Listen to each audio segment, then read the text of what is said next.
ازيكم يا بنات؟ عاملين ايه؟ هكلمكم النهاردة عن مرطبات الشفايف من شركة اماندا، ودي تعتبر بديل رخيص لمنتجات كتير تانية سعرها اضعاف السعر.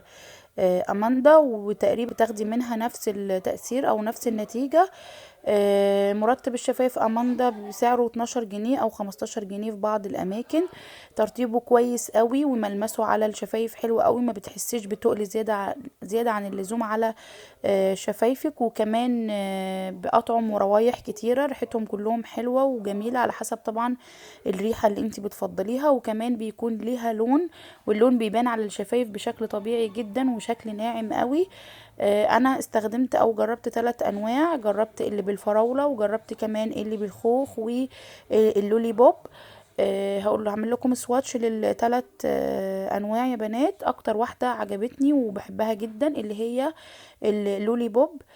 حلوة جدا وشكلها على الشفايف تحفة، بينكي كده جميل قوي، وكمان ريحتها حلوة جدا.